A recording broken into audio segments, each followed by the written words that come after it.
This is Parker Hesse. This is Sam Branks. You have the pleasure of listening to Hawkeyes and Tallboys. Cheers, motherfuckers. Welcome to the Hawkeyes and Tallboys podcast, featuring your hosts, Beau Freeborn.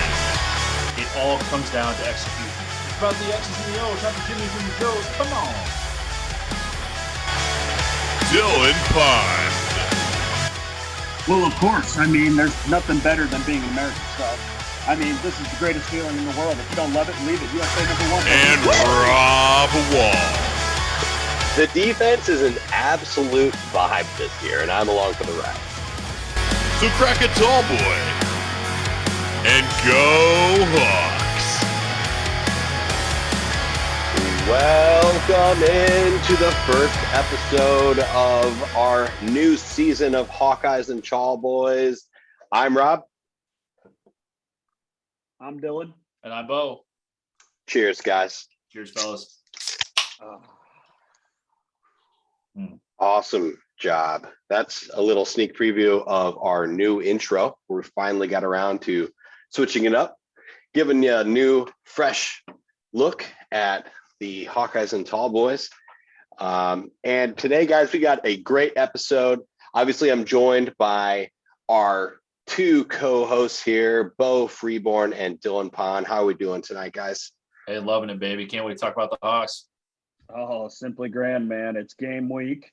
I could smell Kinnick, and I'm fired up. Let's go, baby. It's this time of year that when it comes around every year, when it's a little bit cooler in the mornings, but it's still hot in the middle of the day, it smells like fresh cut grass. This is football weather. This is football season, and I couldn't be happier to start another season with you guys.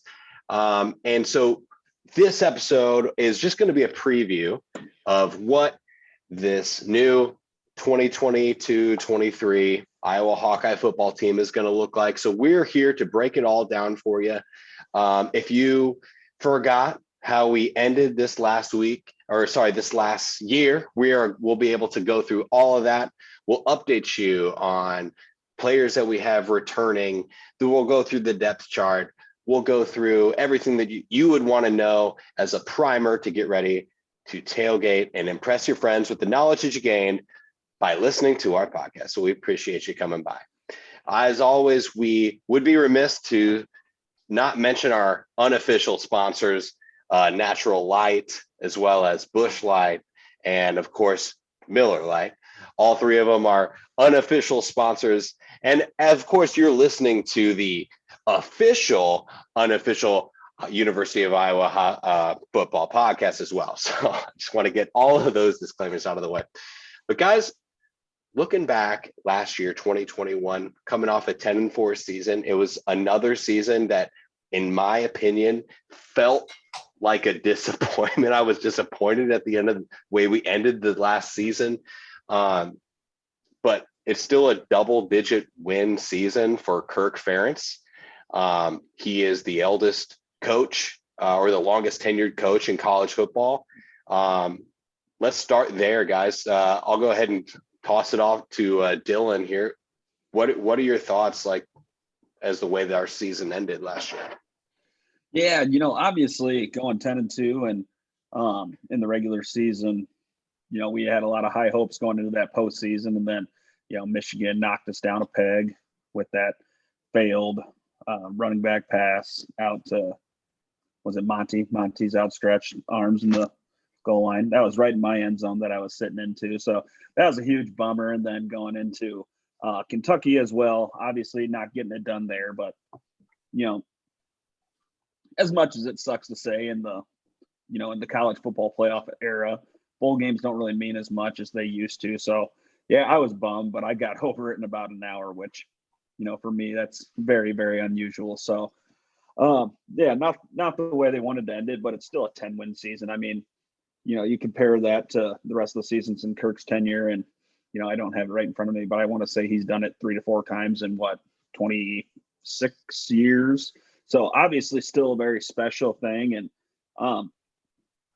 we talked about it a lot when we first started this podcast is, really emulating and looking up to the program that the Wisconsin Badgers have built up in Madison. And this is what you see. This is where it starts, consistent 10-win seasons. So we're on the cusp. We're on the cusp. We once again got into the Big Ten championship game, won the West Division.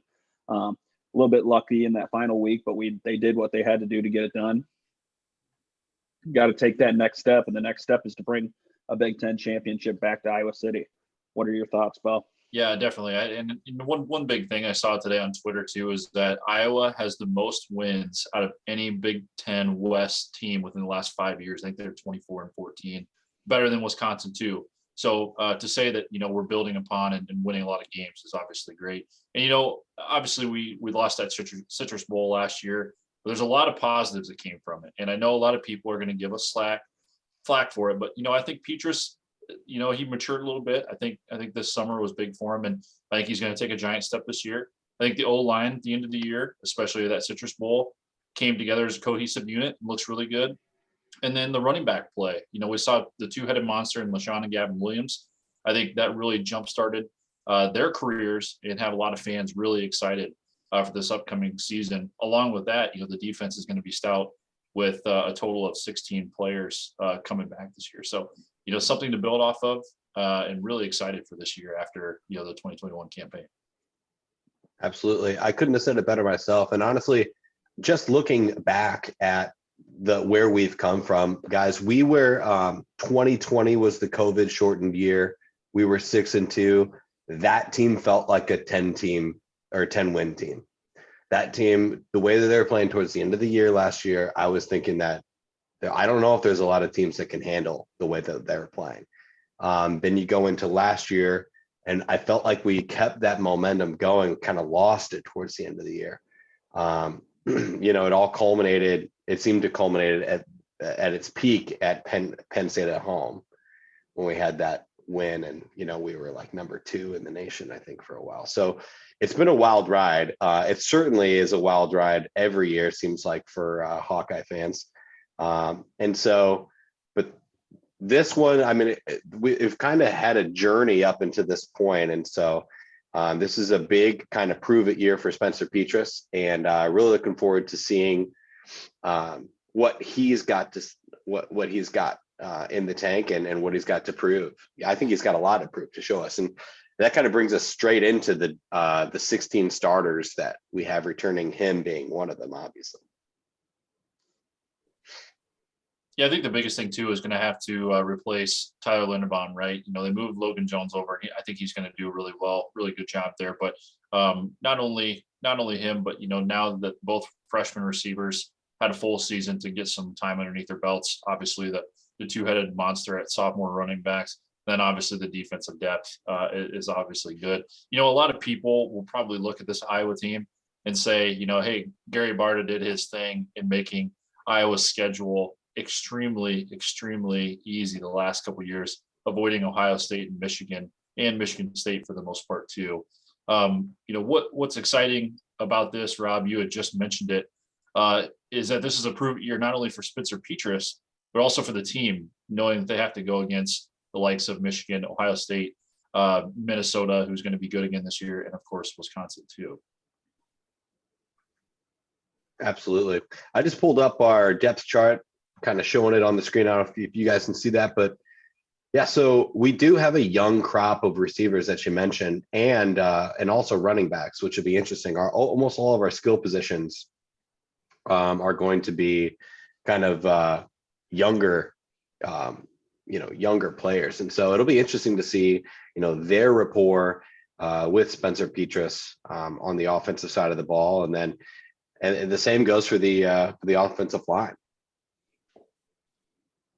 What's really good about that O-line group too is all of them are relatively young. So not only do they get a lot of experience this year, but also for years to come, we should have a very cohesive group. And there's a lot of depth on that O-line too, which is extremely exciting. Oh yeah, Beau, and that's very, very good point there. Expect to see that a lot watching the ball game there on Saturday, where you're going to see some bunch of different rotations, because typically what you notice by Big Ten time is Iowa plays their best 5 on that offensive line.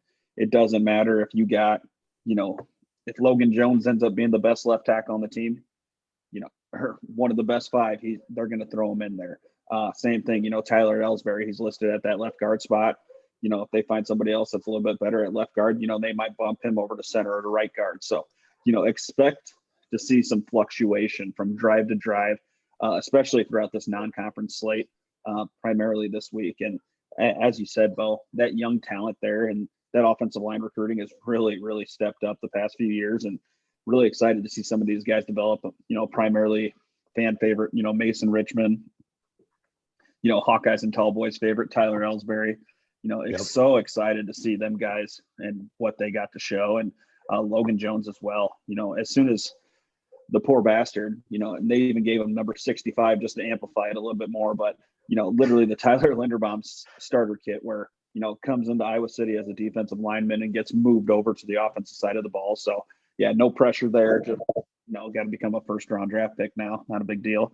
And then we saw Connor Colby last year. I'm just, I'm fired up for these guys. And that's not even to say, you got some experience over there on the right side as well. And Jack Plum and Nick DeYoung, who unfortunately struggled a little bit with injuries last year as well. But, I can't say it enough. The most important thing about having that zone, they call it that zone front, the zone offensive line scheme, is you got to have five cohesive guys all on the same page. And these guys have had another year to work, and they took their licks last year, and I think they're ready to come out and brawl. So I'm fired up to see these boys Saturday.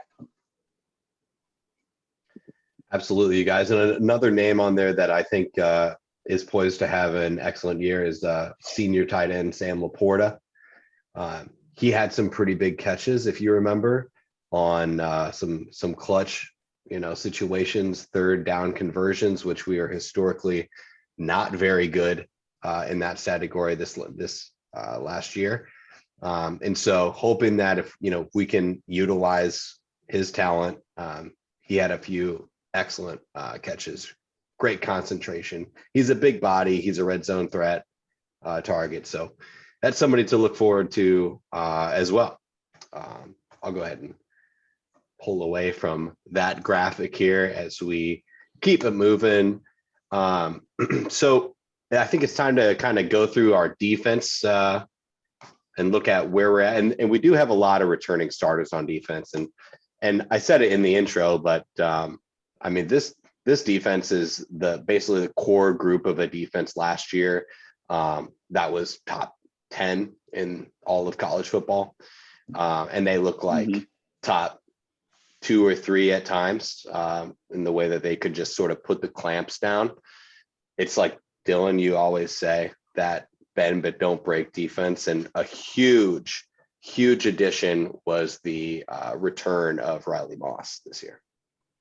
Oh, absolutely. And hope you don't mind, Beau. I'm just going to go ahead and start on this one because, you just look at this defense as a unit, and I could not be more fired up. That defensive line, by far the deepest it has been in Kirk Ferentz's entire tenure at Iowa. You got essentially 3, I would damn near say 3 4-person starting offensive linemen or defensive linemen that are going to be rotating. So you figure 3 sets of 4, so 12 guys that are going to be rotating in that defense. Those guys are going to be fresh all the time. And that's just awesome. Absolutely awesome to hear. And then you go back into that linebacking core. Obviously we're going to see Seth Benson and, oh my God, Jack Campbell.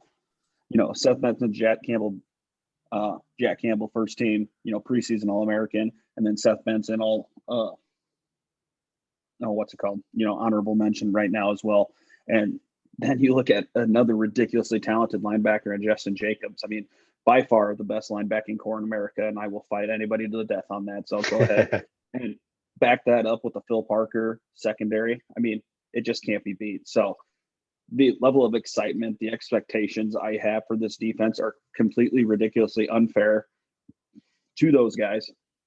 However, I just have no doubt, this is going to be the best defense Iowa has put on the field since Kirk Ferentz took over in 1999. What do you think, Beau? Wow, that's a bold statement, but I can't not agree with you.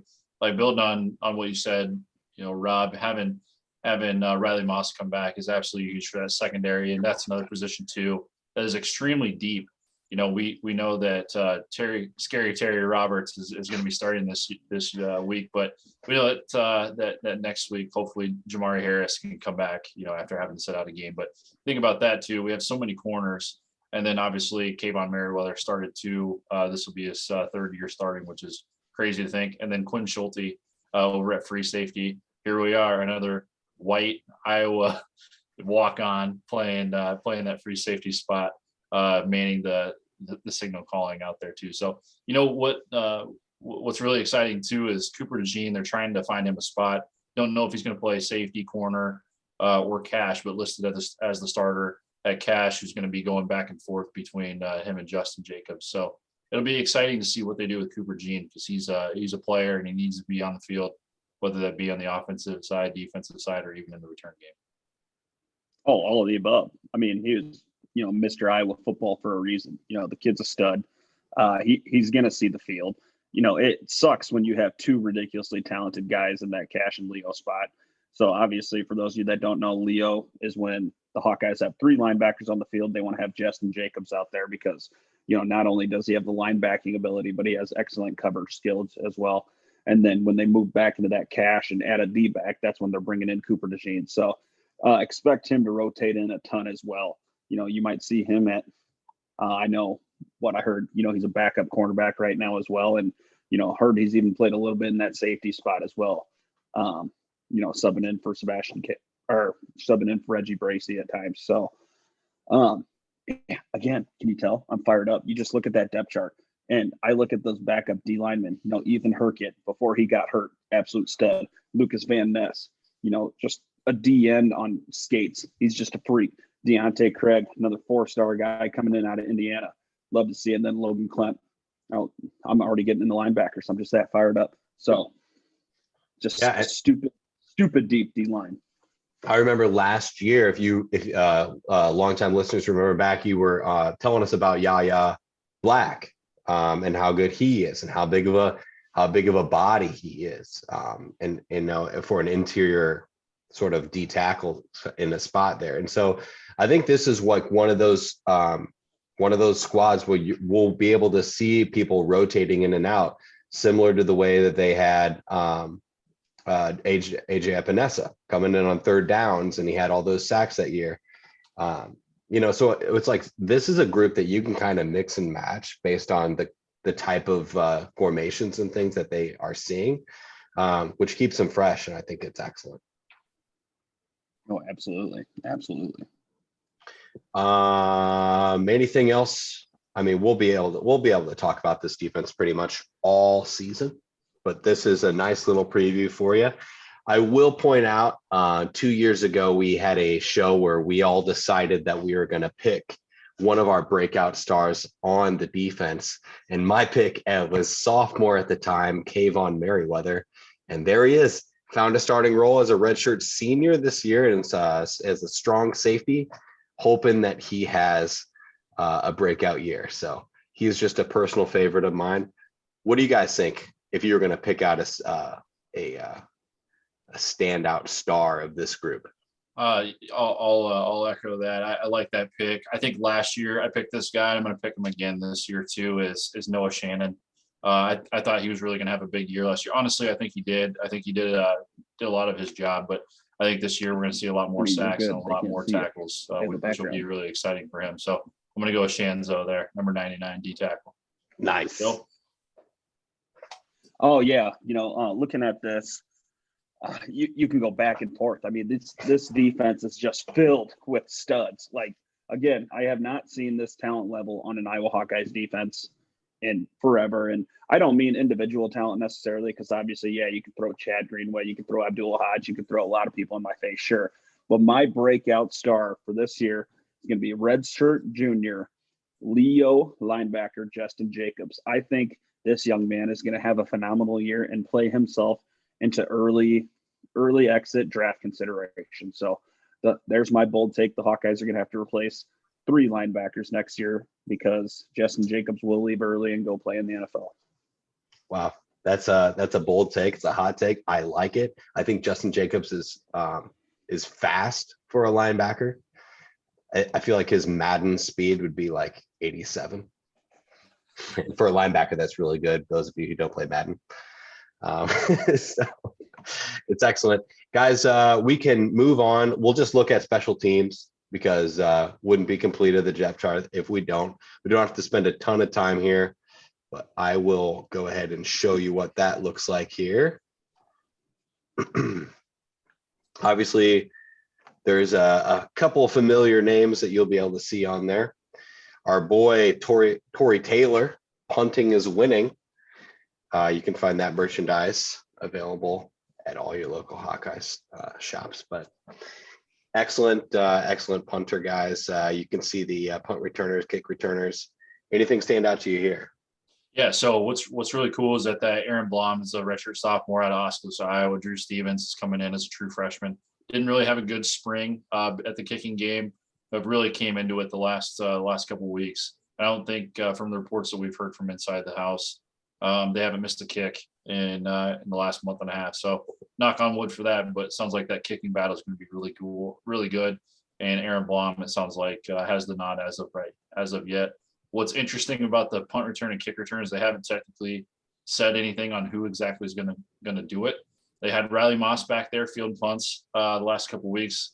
Arlen Bruce, as you can see, and Gavin Williams too. But also keep your eye out for Cooper DeJean too. So there's a lot of guys interested in taking that punt return, kick return job over for Charlie Jones, who unfortunately left the team for Purdue. At the bottom, I don't know her. I don't know her. Who is that again? Charlie Jones. Yeah, I don't know her. So anyways, let's move on. what a terrible place for him to go. Unfortunate, but that's okay. You'll see at the bottom here, we got some reserves. Notably, Nico Reganey, injured currently, as well as Jamari Harris. Yeah, Nico will be out a couple weeks due to an injury, and then Jamari he ended up getting arrested with an ODub this fall, so he'll be back after game one. Don't drink and drive, kids. Don't drink and drive. That's right. Is Jamari Harris going to be a guy that is going to see the field on that defensive secondary? Yeah, so he would be starting. He'd be starting at the corner position over Scary Terry Roberts if it wasn't for him being out this week. Gotcha. Good to know. We will welcome him back when he returns. So I will go ahead and move on here from the depth charts. But overall, guys, I mean, the way that we've put together this offense and defensive depth chart this year, I mean, it looks like a team that we are familiar with, a team that is probably going to end up relying on its defense. Is there a position that we're optimistic about, a position that we're nervous about? Yeah, I can start. Go ahead. Go ahead. Okay. 10-4. Position I'm optimistic about. I'm very bullish on the linebackers. And, you know, we saw something come out this week that said they're the number one linebacking core in America. And I fully believe that. I don't think there's anyone better out there. You know, give me Alabama, give me Georgia, give me everybody. I think this is the best linebacking core in America. So absolutely optimistic about those guys. And I think they're just going to tear it up. What do you guys think? Who are you optimistic about? Yeah, I think I'm optimistic about the wide receiver group. I think a lot of people are a little nervous with how banged up they are, but I think we have a couple of secret weapons in store here. Alec Wick is the first one that comes to mind. Really solid little player. Reminds us a lot of Eddie Hinkle. Obviously, he came from Regina High School there too, but I think they got a couple other guys that are going to hold the fort down here the first couple of weeks. Then a little nervous, obviously, about the offensive line, but feel really confident that they're going to make some strides and come back towards the end of the year, or even here after the first couple of games and really get their feet wet. So excited and obviously nervous about those groups. Rob? Yeah, I would say the position that I'm most optimistic about is going to be our linebacking core. I just recognize every single one of the names. Those are tried and true, players at their position. Justin Jacobs, like I said, I really high on him. Our secondary on the defense, it'd probably be a third after our D line. But I mean, they're a cohesive unit. They play well together. We've seen them play well together. They're proven, You know what I mean? So that would be a position that sort of I'm optimistic about, is those linebackers. But I mean, position I'm nervous about, there are yet to be proven players on our offensive line. That's a super crucial part of the offense, obviously. As a Bears fan, I would know because it seems like, that's another team that cannot protect the quarterback very well. I think that's somewhat hindered Spencer Petrus's development. So I'm hoping that, they have some players, they have some schemes in mind to try to give him a little bit more time back there to make the right reads and make the right throws. I think he's capable of making throws. But that would be a close second to a position that I'm nervous about. It'd be O-line, then be quarterback. Overall thoughts on the depth chart, it looks like I'm confident in our skill players. Love our running backs. We saw some flashes of brilliance from Gavin Williams late and LaShawn Williams later in the year. Those guys seem to be able to have the burst. It doesn't look like that they have issues holding on to the ball, knock on wood. And so, it's just things like that I think those guys, given the opportunity, get them the ball in space, like those are guys that'll be able to make plays. It just kind of all comes down to execution, like you said. Well, What do you last think? last thing too on that depth chart too, Rob, is that, not only do we have a lot of depth in a lot of places too, but we're going to see a lot of freshmen get some playing time too. And if you listen to Kirk's presser here on Tuesday, he said that Xavier Wampa is going to play, TJ Hall's going to get some playing time, and Aaron Graves on the D line, all three on the defensive side. You're going to see some freshmen getting some rotation in there, which is extremely exciting for Hawkeye fans to come, especially to see that 4- and 5-star talent coming and playing right away. Honestly, Caleb Johnson will probably be your running back number 3, and we could probably end up seeing some of him too. So on the offensive side, obviously exciting to get somebody that young, especially in that running back group. And lastly, I know we talked about him real quick, but Drew Stevens is a kicker. I know there's a good battle going on at kicker right now between him and Blom, but we may even see that young man out of the Carolinas kicking a couple of potential game winners or throughout the season if Blom starts to slow down too. So pretty awesome to know that, we're recruiting at a high level and seeing some freshmen crack the depth chart as well. Absolutely. And you guys remember the last scholarship kicker we had from the Carolinas? A young man by the name of Keith Duncan. So obviously Keith Duncan made some crucial kicks for the Hawks in his time. So, that gets me excited as well. And seeing that competition play out here these next few weeks is going to be pretty fun. And, echo everything that Beau said too about, those freshmen playing. Excited to see X, obviously 5-star hometown guy, pumped up for him.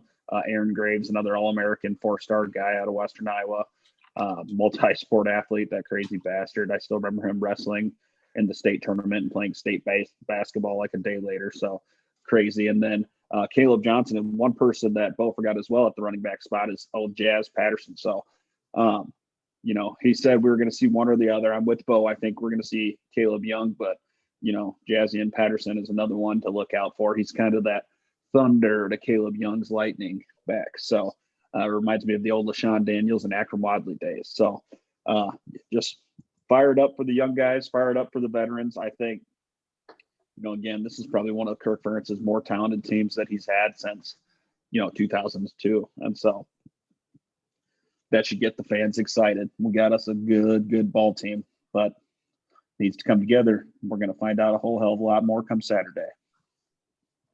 Absolutely.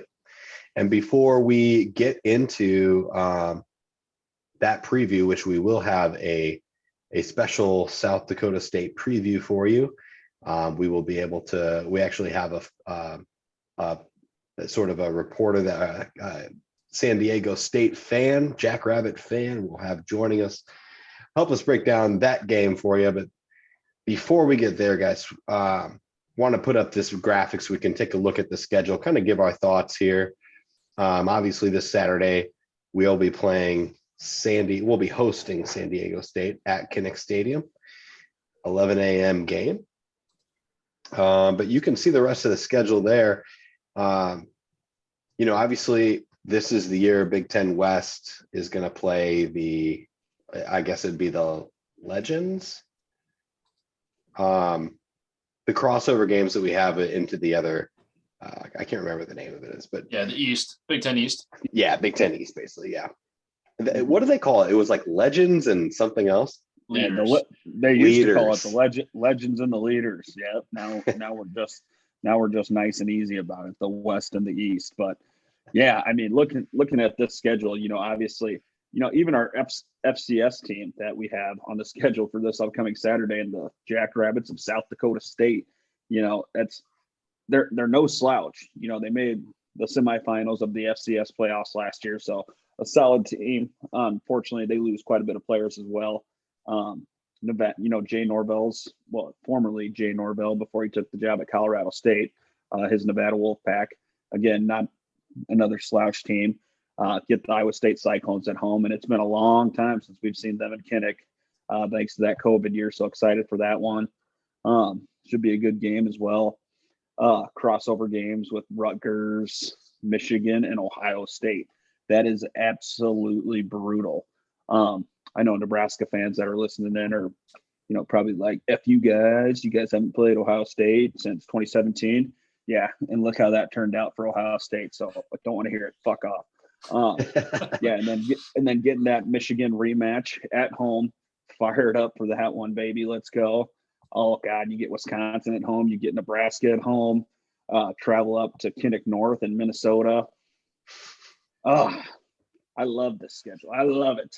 I love the competition, and the Hawks are going to have to earn it this year, man. This is one of their tougher ones they've had in a while, but I see 10 wins. I still see 10 wins minimum, and I'm sticking to it. What do you think, Beau? Yeah, when I look at the schedule, it's full of a lot of exciting games and honestly just a couple of trap games. And to be quite honest, I look at the Iowa State game. A lot of people know that they're going to be down. You do it every year. You do it every year. My good God, your Central Iowa bias is disgusting. Go on. Listen. No, so I'm everyone's going to overlook Iowa State. I think they're going to give us a good game. And honestly, after watching Northwestern beat Nebraska, they're another trap game that'll be on the homecoming weekend too. So I think we've got to keep our eyes out there. Obviously, we have Wisconsin circled on the map. We haven't been able to beat them other than that COVID year in 2020. So we really, if we want to be West champions this year, we've got to get going after Wisconsin. Obviously, another big one circled is Michigan. We have that hopefully some payback on our mind, and then going to the shoe up at Ohio State. So a lot of exciting games going on here, and I'm really looking forward to it. Dale, I think you said it best. This is what you pay your money for, and this is a great schedule. Rob, do you have any other thoughts on this? Yeah, well, I agree with Dylan. I mean, I see 10 wins when I look at the schedule. I know that our draw on the crossover games is tough with Michigan and Ohio State, which are two, top 10 teams in the nation. Those are the teams that people think about when they think about the Big Ten. We got to play them both this year. So that's rough. But if you go with me here, I will walk you through our route to 10 wins.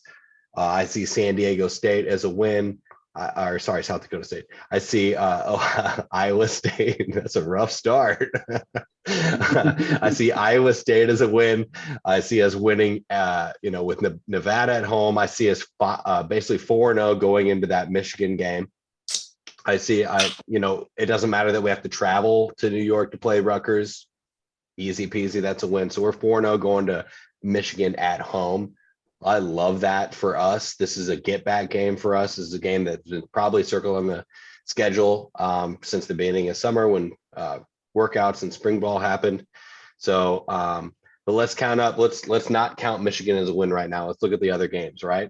We got at Illinois and Champaign. I think that's a win. I know Illinois made some noise towards the end of the season last year, but I don't think that they can. I think I have confidence in our defense to shut them down. That's 5. Northwestern at home. That's 6. Northwestern was pretty trash last year.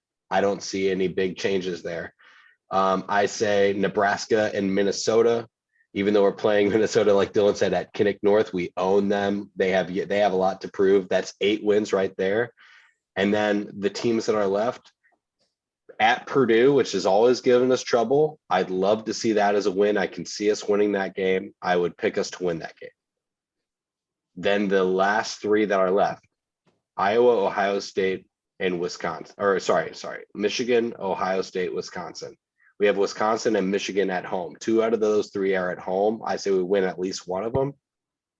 There's 10 wins right there. If we're 10-2 at the end of the season, that'd be a pretty crazy schedule success, in my opinion. The way the schedule is right now, it looks tough, but I still think there's a path for us to get there. Oh, absolutely. And, I feel like I've been saying it as long as we've been doing the podcast, but typically you can count on our Iowa Hawkeyes to win one game they shouldn't and lose one game they shouldn't. So let's look at the games they probably, according to the odds, technically should lose. I'd say Michigan, Ohio State, and Purdue or Wisconsin are probably the games they figure that Iowa should lose, maybe Minnesota. So, okay, which one of those games is Iowa most likely to win? I'd say chances are it's Michigan, but here's my bold take for you, ladies and gentlemen, the listeners of Hawkeyes and Tallboys. The Hawkeyes are going to go to the shoe. They're going to go to Columbus, Ohio, and they're going to pull out a victory against one of the best teams in the nation.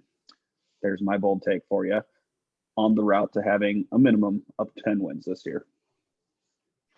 I'll tell you what, here's what we have going for us in big games. We have historically played very well in big games. I know if you look at recency bias is a thing, we recently got our asses handed to us in the Big Ten championship game against Michigan. Okay, that's fine. But if you look at what Kirk Ferentz does to put us in a position to win, if you have an Ohio State team that's used to running up the score into the 50s, every single game, and they're unable to convert third downs or unable to move the ball, it becomes like a field position game, which this is possible with the way that our defense is set up this year. If our offense is able to eat up the clock, I could see us in a close game with some of these teams that aren't used to playing that way. Ohio State, Michigan now, the way that they have been sort of modeling themselves, it's almost similar to how Wisconsin plays against us. Very similar styles. They're used to just going down and score every single possession. We go down, we score. You know what I mean? And then they just rely on their defense to get turnovers, and that's how they win games. But that is almost the opposite of the way the Hawkeyes play, and I think that could bode well in a game like that. And obviously these coaches are familiar and they know what to expect.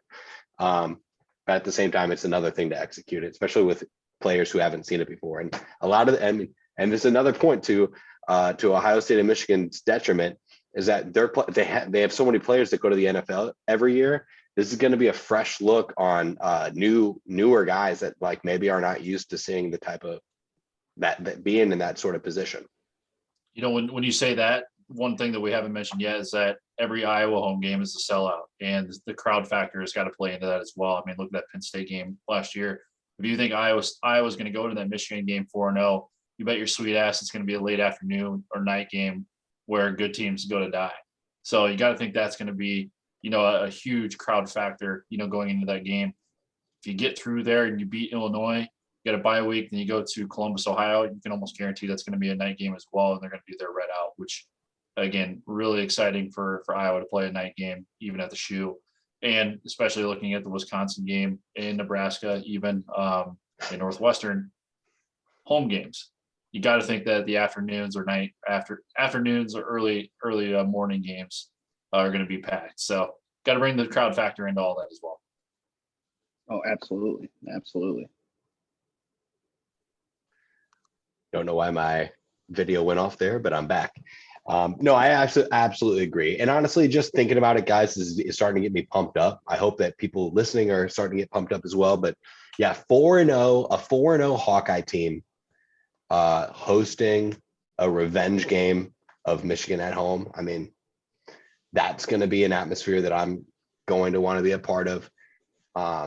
Other thing, if you look at that, the best teams that we've played at home in recent years, I can't think of one that's come in and whooped our ass. You know what I mean? We've beaten every single one, or it's been close. So, and Michigan's been on the chopping block a few times. So I'll just say that. Okay. Well, okay, guys. Great preview. Looking over anything else. Let's close with this. We talked about the depth chart. We talked about players we're excited for. We talked about the season, what to look for, how the season could play out. We have yet to give our predictions. We can give our predictions here in a moment. But before we get to that, let's just do one last segment. Let's talk about surprises. What are you going to be surprised most about this upcoming season? Yeah, I'll start. I think I think that a lot of people are going to be surprised about the wide receiver depth in the play at the wide receiver position, and I really think that Alec Wick is going to be one of our primary targets outside of Sam Laporta as a tight end. You know, obviously Arlen Bruce is going to get his touches. I think that Keegan Johnson, when healthy, and Nico Reganey both are going to get their touches too. But I think Alec Wick's going to play a really big part in the first couple of games and really play himself in the position. So if I have a big surprise, it's going to be him on the outside looking in. Dill? Yep, mine are going to be. I like where your head's at, Beau, but I'm going to go a slightly different angle. Mine are the backup tight ends. I think we're going to see a lot of Luke O'Shea, and I think we're going to see a lot of old Johnny Pascuzzi, walk on, who I believe is now on scholarship. I might be wrong there, so we'll have to fact check me after this. But Scoos heard just absolutely raving reviews from Sam Laporta about him during Big Ten media days, and I think Luke O'Shea was out with an injury and said he just soaked everything up and showed he had what it took. So fired up to see both those guys come out, and especially with some of this lower end wide receiver depth right now, a little bit of a chance to maybe see some 2 or even 3 tight end formations that we saw, a few years back with some lower depth from the wide receiver position. So excited to see what those boys can do. Perfect. My surprise this year, and I'm just saying this to try to manifest it into the universe. But I hope to be surprised by number 7, 6'5", under center, Mr. Spencer Petras. I hope he surprises me in the best way possible and leads a competent offense. I just want him to be able to execute the plays that are designed. I think that is the biggest thing kind of holding us back from being an excellent powerhouse team that can be back at the Big Ten championship. I hope you're right, Rob. I think with a better offensive line play, I think that's definitely obtainable. And I think with that, given the execution, I think Brian Ferentz will dial up with a few good plays for him too. So I hope you're right, and I hope he balls out. Awesome. Hey, Spencer Petras is healthy. The offensive line, for the most part, is healthy. I think we're going to see a significantly improved Spencer Petras. Now, is that going to be a world beater Maxwell winner? Probably not. But if he can complete 60% of his passes, I think we're going to be in good shape this year. I think so. All right, guys. Well, we'll go ahead and close it out with a little Hawkeyes and Tallboys. Actually, you know what? Yeah, we'll go ahead and close out with the victory polka here for us, just like as we always do. If you're new to Hawkeyes and Tallboys, you can find us on Facebook. We have a Hawkeyes and Tallboys Facebook page that we post all of our episodes to. We update frequently. We also have a great Twitter account so you can follow us at htallboys, I believe, and all the different socials. We do have an Instagram that we need to update, and all of our episodes will be uploaded to YouTube as well. So go ahead and get this pulled up. What else, you guys? Yeah, so the game's 11 o'clock this weekend. So I know we're going to get into that in the preview, but if everyone can get out there and tailgate, have themselves a time, this is going to be a great year to tailgate. So find your spot, drink some beers, and have some fun watching your Hawks ball out. Perfect.